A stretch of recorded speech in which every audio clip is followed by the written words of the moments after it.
Hello friend, आपका स्वागत है हमारे चैनल टेक डबल ई अड्डा पे। फ्रेंड, अगर आप चैनल पे नए हो तो प्लीज़ चैनल को सब्सक्राइब कर लो। और फ्रेंड, आज से हम मैथ एप्टीट्यूड में परसेंटेज चैप्टर को स्टार्ट कर रहे हैं। फ्रेंड, कंपटीशन एग्जाम में देखिए क्या है, इसमें टाइम का ही खेल होता है। आप किस क्वेश्चन को सेकंड में करते हैं, किसको मिनट में करते हैं। तो सबसे पहले मैथ का क्या होता है कि बेसिक आपको समझना बहुत ज़रूरी होता है। अगर आपका बेसिक पे एक बार कमांड हो गया, फिर उसके बाद आप ट्रिक लगाइए, आराम से क्वेश्चन को सॉल्व कर लेंगे। तो आइए स्टार्ट करते हैं। पहला चैप्टर है मेरा परसेंटेज का। तो देखिए, सबसे पहले हमको परसेंटेज को ये टेबल याद करना बहुत ही ज़रूरी है। जैसे 50% आपको कोई बोलता है तो आपके दिमाग में तुरंत आना चाहिए 50% मतलब कि 1/2। दो का एक 50% होता है। अगर आपको 33.3% कोई बोलता है तो आपके दिमाग में आना चाहिए 1/3 है। 3 का एक होता है 33.1/3। वैसे ही 1/4 आ गया तो आपके दिमाग में आना चाहिए 25%। 20% दिया है क्वेश्चन में तो आपको 1/5। तो ये आपको टेबल बहुत अच्छे से आना चाहिए। इसको आप 2-3 बार रिवाइज कर लीजिए, ये बहुत ही ज़रूरी है अगर आप कंपटीशन एग्ज़ाम में अपियर हो रहे हैं तो। जैसे आपको किसी भी क्वेश्चन में आता है 14 14 14/2/7%, तो आपके दिमाग में 1/7 आना चाहिए। इसी तरह अगर 12/1/2% दिया है तो आपके दिमाग में 1/8 आना चाहिए, 1/8। इसी तरह 11/1/9 दिया है तो आपके दिमाग में 1/9 आना चाहिए। अगर 9/1/11 दिया है तो 1/11 आपके आना चाहिए। 8/1/3% तो 1/12 आपके आना चाहिए। 37/1/2% तो 3/8 आना चाहिए। 57/1/2% अगर आता है तो 4/7 आना चाहिए। फ्रेंड, ये स्टैंडर्ड परसेंटेज हैं। ये जितने भी हैं ये सारे के सारे कंपटीशन में आते हैं। बाकी आपको एक्स्ट्रा एफर्ट लगाने की ज़रूरत नहीं है, इनको आप ज़रूर याद कर लीजिए। जैसे 50% और 33/1/3%, 25%, 20%, ये आप सबको पता होगा। अब 1/6 को 16/2/3%, यहाँ से आपको इम्पॉर्टेंट है, ये आपको नहीं आता होगा। 1/6 किसको कहते हैं? 16/2/3। 1/7 किसको कहते हैं? 14/2/7। 1/8 किसको कहते हैं? 12/1/2%। 1/9 किसको कहते हैं? 11/1/9%। 1/11 किसको कहते हैं? 9/1/11%। 1/12 किसको कहते हैं? 8/1/3%। 3/8 किसको कहते हैं? 37/1/2। और 57 और 37 ये दोनों बहुत इंपॉर्टेंट है, ये मैक्सिमम इस समय पूछे जा रहे हैं। तो 4/7 किसको कहते हैं? 57/1/2। अगर आपको एक बार ये आ गया है, फिर इसके बाद आप आराम से चुटकियों में किसी भी क्वेश्चन को हल कर सकते हैं। अब देखिए, ये हम आपको ये याद क्यों करवा रहे हैं, इसका मीनिंग समझिए। जैसे आपका क्या, जैसे क्वेश्चन में अगर 12/1/2% हुआ तो हम सीधे उसको लिखते हैं 1/8। अब ये 8, 1/8 से आपको क्या समझ में आएगा, ये आपको समझना ज़रूरी है। तो 8 जो होता है वो वास्तविक संख्या होती है, जिसको हम सीपी बोलते हैं, ठीक।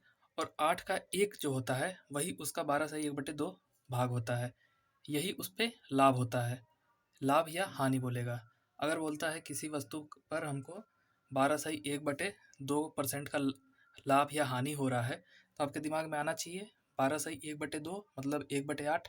8 पे हमको एक का लाभ हो रहा है या एक की हानि हो रही है। ये अगर आप एक बार कॉन्सेप्ट समझ गए फिर आपका आराम से परसेंटेज निकल जाएगा। आइए इस पर कुछ क्वेश्चन देख लेते हैं। जैसे पहला क्वेश्चन है, यदि हम किसी संख्या में उसका 11/1/9% जोड़ दें तो हमें एक 10,000 प्राप्त होता है, तो वह संख्या क्या होगी? अब देखिए, आपके दिमाग में 11/1/9%, सबसे पहले आप उसको टेबल से याद करेंगे। 11/1/9 मतलब 1/9, ये आपके दिमाग में आना चाहिए। फिर अब इसके बाद हम देखेंगे वो क्या कह रहा है। यदि हम किसी संख्या में उसका 11/1/9% जोड़ देते हैं, मतलब कि संख्या क्या होगी? हमने बोला था 11/1/9, 1/9 लिखेंगे, वह संख्या होगी 9।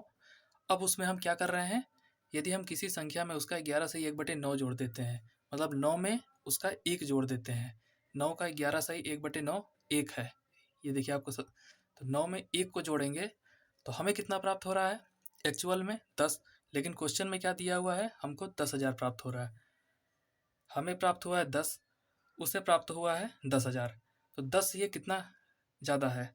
तो 10,000/10 करेंगे तो आप कितने से गुणा करना पड़ेगा? 1,000 से।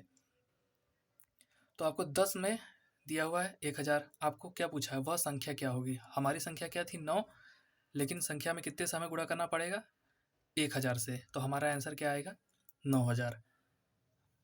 तो फ्रेंड एक बार और आपको समझा देते हैं। यदि किसी संख्या में उसका 11/1/9% जोड़ दें तो हमें 10,000 प्राप्त होता है, तो वह संख्या क्या होगी। सबसे पहले परसेंटेज को आपको बटे में लिखना आना चाहिए। 11/1/9% को लिखेंगे 1/9। अब मेरी मेन संख्या होगी 9।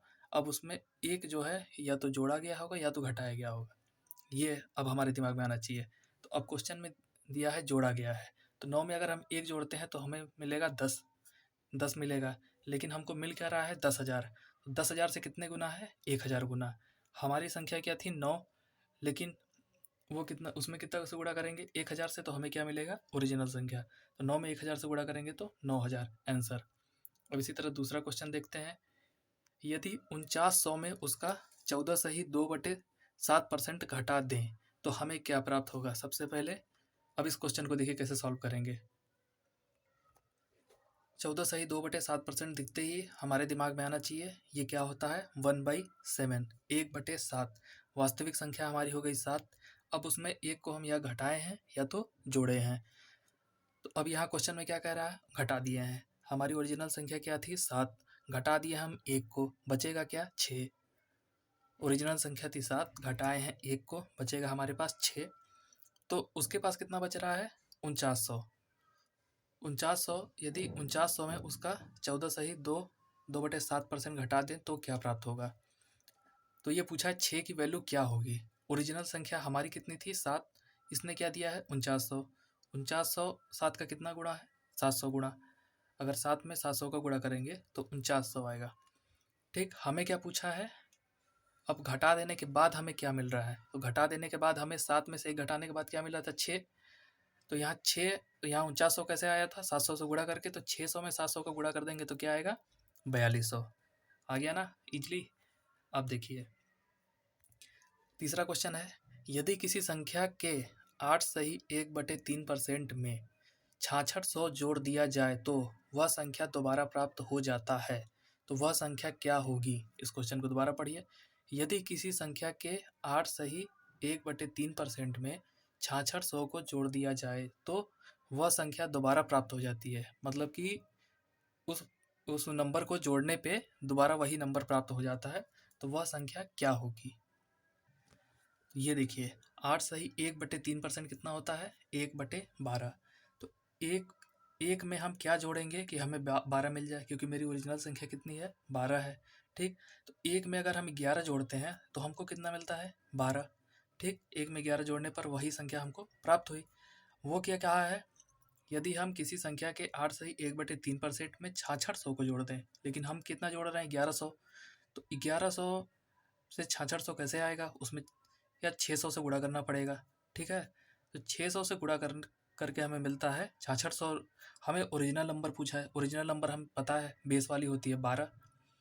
तो 12 में अगर 600 का गुणा करेंगे तो कितना आएगा 7200। ठीक, तो फ्रेंड आपको समझ में आ रहा होगा ऐसा, तो इसलिए हम आपको एक क्वेश्चन भी दे रहे हैं। इस क्वेश्चन का आंसर आप हमको कमेंट बॉक्स में दीजिएगा। यदि 8100 में उसका 11/1/9% घटा दें तो हमें क्या प्राप्त होगा। तो फ्रेंड आई होप आपको समझ में आया होगा, और आप इसका आंसर कमेंट बॉक्स में लिख सकते हैं।